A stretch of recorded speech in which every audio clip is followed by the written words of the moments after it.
Could more aid to Ukraine help Kiev win the war?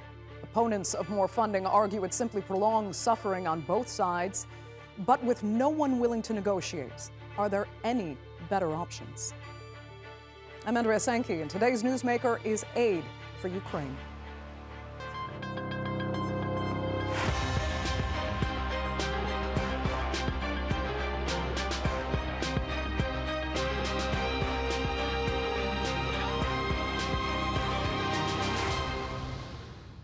In asking for military assistance, Ukraine has been trying to convince its allies that a win against Russia is a win for all democracies. But shifting public opinion and war fatigue has slowed, even stopped, the defense funding that was so forthcoming to Kiev just 2 years ago. In the U.S., it's been an uphill political battle in the House of Representatives, but finally, Congress approved a $61 billion aid package for Ukraine. It's unclear, some even say unlikely, that it will turn the tide against Russia, but here's a look at how the U.S. finally decided Ukraine was worth it. Ukraine is set to receive a long-awaited $61 billion military aid package from Washington after approval was given by the House of Representatives and the Senate. Western democracy perhaps faced its greatest test since the end of the Cold War. The conflicts we see right now in Europe, in the Middle East, and the tensions of the Indo-Pacific will go a long way in shaping the balance of power between democracy and autocracy in the decades to come. And the consequences for America's long-term security will be profound. The Pentagon says Ukraine can start receiving the military aid within days. This national security bill is one of the most important measures Congress has passed in a very long time to protect America's security and the security of Western democracy. To our friends in Ukraine, America will soon deliver more ammunition and air defenses and basic supplies you need to resist Putin on the battlefield. It includes provisions for replenishing weapons and ammunition and increasing Ukraine's air defenses against Russian missile and drone strikes. Ukraine's President Volodymyr Zelensky hailed the effort, emphasizing the crucial role of US support in deterring further attacks. Today, we have got the decision we were waiting for on the American support package, for which we fought so hard. A very weighty package that will be felt by our soldiers on the front lines, our cities and villages that suffer from Russian terror. But no matter how much this aid package may help Ukraine, the situation on the ground is currently looking bleak for Kiev. I won't exactly say that I'm full of optimism, but it's good Congress passed the aid package. We'll have shells to fire. This is very good. It's not only the US who are sending more aid to Kiev. In recent days, European countries and the UK have also increased their financial commitments, a move that received a warning from Russia's foreign minister. The Westerners are teetering dangerously on the brink of a direct military clash between nuclear powers, which is fraught with catastrophic consequences. Of particular concern is the fact that it is the troika of Western nuclear states that are among the key sponsors of the criminal Kiev regime, the main initiators of various provocative steps. As Russian forces continue their slow advance in eastern Ukraine, the question remains, will the new American money be enough to turn the tide of war in Ukraine's favor?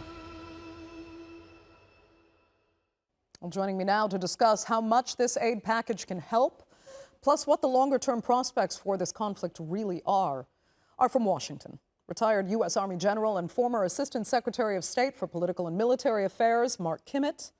From Moscow, former Russian diplomat, Vyacheslav Matusov.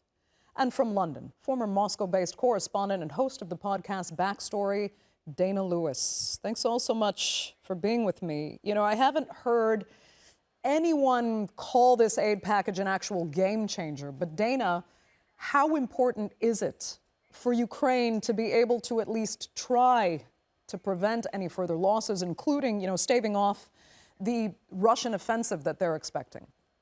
Critical. The timing of transferring what is a dollar commitment to actual arms, you can't be underestimated. Some of these weapons have been forward stockpiled in Europe already, and the Americans can get them moving within a matter of days. I think there are elements of game-changing in this, and that includes things like the Army longer-range ATACMS that can bring all of Crimea into the crosshairs and make it untenable for the Russians. This aid also psychologically, I think, sends a message back to the Kremlin, because Russia has consistently and constantly sent a message to the West: we'll just keep coming. This doesn't end. This sends a message back that now the West will keep coming too in its support for Ukraine, because they believe that democracy is at stake and that the rest of Europe could potentially be in Putin's crosshairs, to use that term, because he will go further than Ukraine. And I think that message has been digested by European leaders and by the US House and Congress as well. That is one of the more optimistic outlooks I've heard for Ukraine. Dana, Mark, let me see if you actually agree there. And do you think that it sends a message to Moscow that support will keep coming? Or is Moscow potentially more convinced, especially after seeing the debacle in Washington, that Western nations are tired of supporting Kiev? Well, I think it's going to give Ukraine probably what they need for this fighting season. It may slow down or even halt the advance that we're seeing in part of the Russian sectors, but I don't think it's a game changer. As was mentioned, yes, it's great to get ATACMS in. The important thing is that the United States lists the restrictions on the targets it can employ. So I'm happy to see it. I think it will make a near-term difference on the ground, both physically and psychologically for the Ukrainians. But if Ukraine truly wants to win this war, this ought to just be seen as another interim support package, because many, many more will need to come after this. Vyacheslav, what is the perspective then from Moscow? I mean, does Moscow just see this as, okay, it just means we're in this for a little bit longer, but we're still going to win?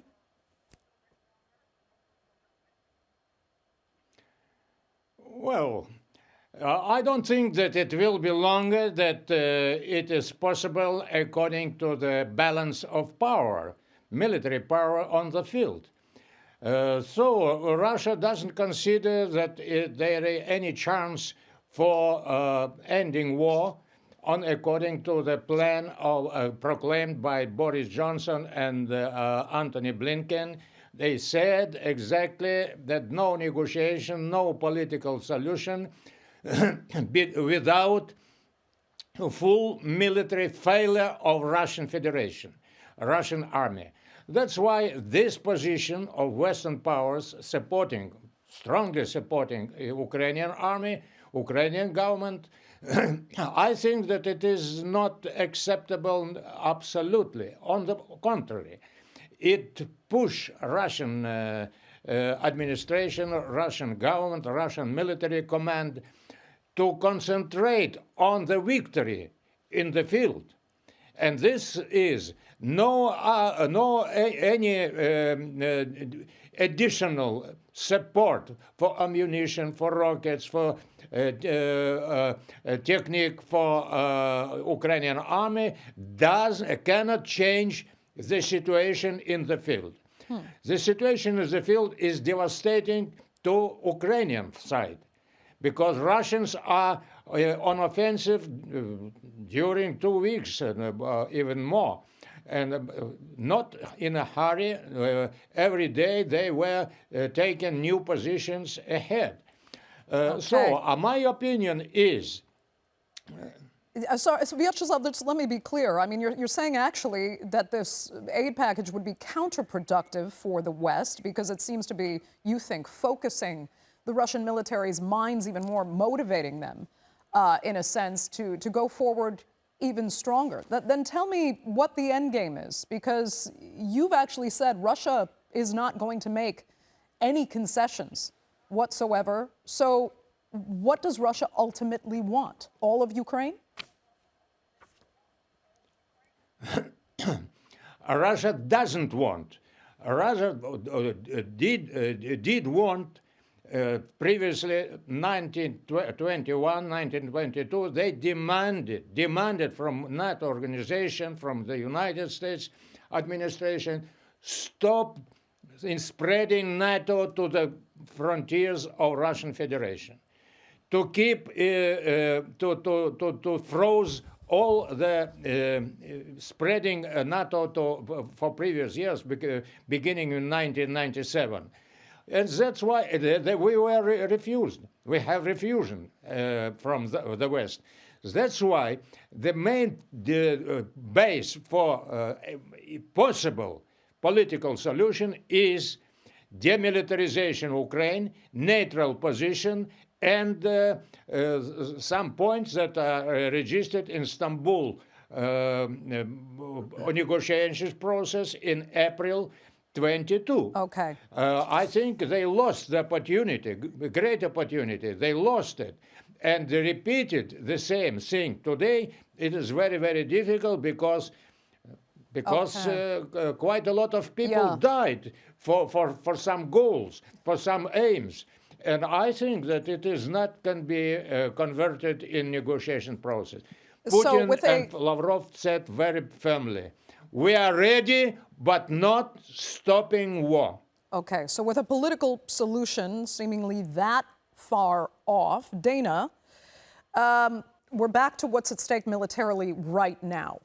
How far do you think Moscow would really go? And does Putin really have, do you think, the military capacity to go any further? I mean, we can say, look how hard Russia has had to fight to take a part of Ukraine that was already in part pro-Russian. How much further can they really go? Look, I've traveled Russia for more than a decade, and I visited cities that you've never heard of because they only had a number on them. It is just not a military-industrial complex. It's not a country that has a military-industrial complex. Parts of it are a military-industrial complex, period. So this tremendous assembly line, some of which crumbled after the collapse of the Soviet Union, though, has been retuned and has been re-geared, and they will just keep producing arms with the assistance of what they're getting from North Korea and what they're getting from Iran. They'll keep coming. So there is no doubt, I think, that the Russians intend to go further in Ukraine than just these 4 regions that they've illegally annexed. And that is not my analysis, but that's consensus in the US intelligence community, throughout Europe, governments here. They believe that it's just a question of time. After Ukraine, will they move on the Baltics? Will they push into Poland? Will they go into Central Asia and places like Kazakhstan? There is no credibility in the Kremlin from people like Lavrov, who said that it was all Russophobia, that the Russians would never invade Ukraine. I mean, let's get serious here. Nobody thinks that Putin or the Kremlin is somebody that you could sit across the table with and negotiate some kind of peace deal with. Nobody talks about peace, maybe an armistice like North and South Korea, but a peace deal? No way. And the Ukrainians are the last ones that will be dragged to that table. Now they have new arms. This gives them more time, and it gives them the ability to reshape the battlefield potentially, despite what Brigadier General Kimmitt may think. I think the Ukrainians have the ability now to reshape parts of the battlefield and to hold out longer. And Andrea, if you don't mind, I would like to ask Brigadier Kimmitt a question, because he is first and foremost somebody who was raised as an artillery commander. What will the long-range ATACMS potentially do for the Ukraine army now? What will it allow them to hit? Well, if I'm allowed to answer that question, I don't think we're that far off, Dana. The fact remains, I don't believe that this will give the Ukrainian military an opportunity to get out of the trenches and attack. They may be able to take small sectors. They may be able to push back a bit. They may be able to harden the defense. But as you yourself said, they're fighting against a Russian military industrial complex that has a 7-to-1 advantage in artillery, a 10-to-1 advantage in personnel. And if they want to continue to fight the Russians, if they want to continue to fight, they will continue to fight. And the same thing with the Ukrainians. They will continue to fight. I just don't see, as you would suggest, that this latest arms package is any kind of game changer. I'm not only an artilleryman, but I was a strategic planner from the SAMS program for years and years. I worked the war plans for a couple of U.S. Army divisions. I've stood across the border looking at East German and Russian soldiers, and I've actually had them under my command in Bosnia. So I would tell you that I think we need to recognize that this would be probably, as you say, a stalemate or a frozen conflict. I just don't think that this current aid package is going to make a demonstrable difference in the ability to wear down the Russian army as it currently is on the battlefield. General Kimmitt, let me then ask you, because, as per Dana's point, that he thinks nothing will deter Moscow from going much further than it already has in Ukraine. Do you think at least even reaching a stalemate can deter Russia from invading other countries, or at least trying to get to Kiev, for that matter? Do you think militarily they would just get too exhausted? I think we would want to do that. I don't think the problem when you use the term stalemate, that implies that it's some sort of a frozen conflict. I think we ought to continue to supply the Ukrainians to continue this fight as long as it takes, so they don't give up an inch further, the Ukrainians, because as Dana rightly notes, if they do that, if they go into a stalemate, if they go into a frozen conflict, that just gives that military-industrial complex led by an autocrat who wants more and more to look elsewhere to continue the fight elsewhere. So the only issue that I have is how we're able to do it. Are we giving them enough ammunition to do it? I think it's a down payment. I just don't think that this is going to be enough to turn the tide. Yeah, it's interesting. I mean, nobody on this panel seems to agree, but I have heard other analysts say that just point blank, Russia does not have the capacity to go any further. That the manpower just really isn't there, and that, it's not working. Deterrent doesn't matter. Russia simply can't do it. But let me get back to Vyacheslav Matusov, because I need to bring up something with you. In Russia's warning to the West, particularly the United States, and in continuing to boost its support for Ukraine, Sergei Lavrov has said that Westerners are teetering on the brink of a direct military clash between nuclear powers. I want to know what that means. I mean, is that a genuine threat, or is it just kind of scaremongering to remind the world that Russia has nuclear weapons that can be used? Well, we clearly understand that the United States doesn't came to the situation when the United States will give some military, some nuclear tactical equipment for Ukrainian army to make defeat for Russian forces. I don't think so. I don't think that a Russian command, a Russian government, is accept this as opportunity. If they don't accept this as opportunity, Russia never used before the Americans any nuclear ammunition, any nuclear possibilities. That's why I consider that the all supplying plan for American Western weapon to Ukrainian army is for one goal: not to conquer, not to defeat Russian military, but to exhaust Russian industry, to exhaust Russian military opportunity. I think that I know very well the situation inside the country. It only gives the chance for Russian industry to increase the production of their military ammunition. That's first of all. And I can say that all weapons that are given to Ukrainian army, after 1 week, after 7 days, will be exposition in military center in Moscow.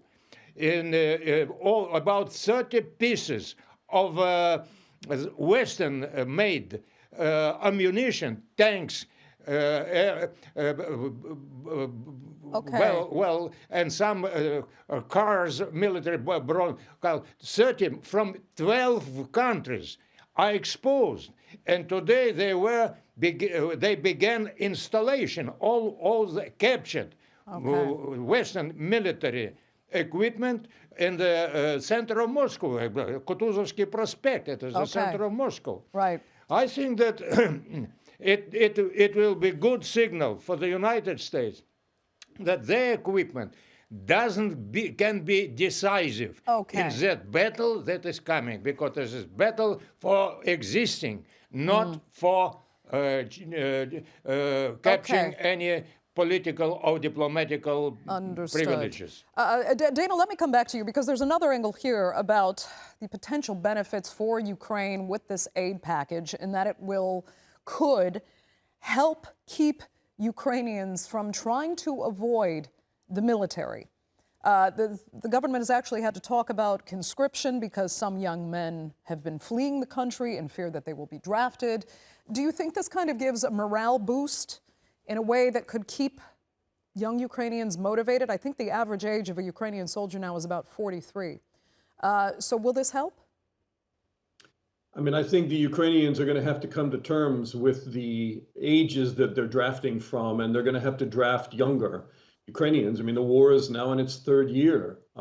And so, yes, the weapons help morale, and I think it helps some of the frontline troops that are serving there on longer and longer rotations. I mean, some of them were supposed to be 7-day rotations right at the immediate front. Now they're turning into 14 days. They say they're running out of food and water there. So, I mean, the Russians also have a lot of issues in terms of manpower and being able to fill ranks of units that are, 50, 60, 70% the regular numbers. So both sides have long-term manpower issues. So it's a morale booster, but as I said before, it's more significant than that. And I think the longer this goes on, the bigger the threat to stability in the Kremlin, because now you have Timur Ivanov, the deputy defense minister, who has been charged with bribery this week. I mean, he is as close as you can get to the Siloviki in the Kremlin, the power ministry around President Putin, the inner circle. He is right next, the right-hand man of Defense Minister Shoigu for the Russians, and suddenly he's in a prisoner's box this week on bribery charges, but a lot of people are speculating that in fact it may have something to do with treason, and that's something that won't be spelled out clearly.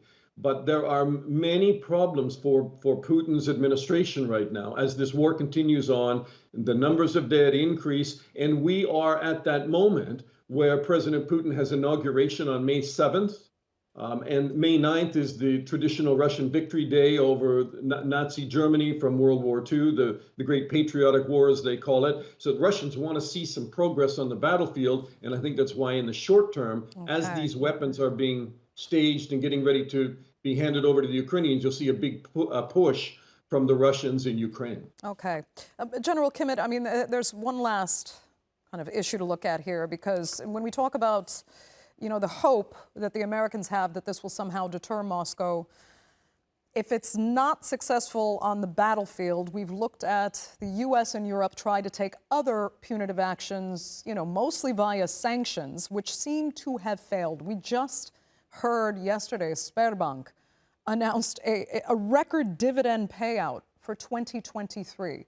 And they're talking about how the bank has had this, wonderful recovery, basically. Sanctions aren't working. Is the U.S. doing this right? Fine to give an aid package militarily, but is there something else the U.S. leadership is missing to help Ukraine win this war on other fronts as well?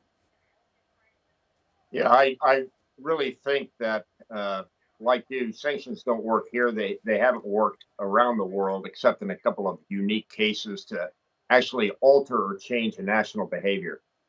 Frankly, I think we've tried to exhaust all the other capabilities, such as the Russian money that is being held in escrow in other countries. But it would seem that looking at the enemy one is facing, you've got to figure out how do you change that enemy's behavior. And candidly, the only way you change Putin's behavior, if you can change it, is by winning on the military battlefield. That seems to be the only way this is going to resolve itself. Because there's the case that Zelensky can't go to the table of diplomacy right now or anytime soon because the terms will be ridiculous, harsh, and unreasonable. General Kimmitt, that will have to be the final word for this edition of the Newsmakers. I'd like to thank all three of my panelists so much for being with me. And our viewers, of course, for joining us as well. Remember, you can follow us on X and do be sure to subscribe to our YouTube channel. I'm Andrea Sanke. We'll see you next time.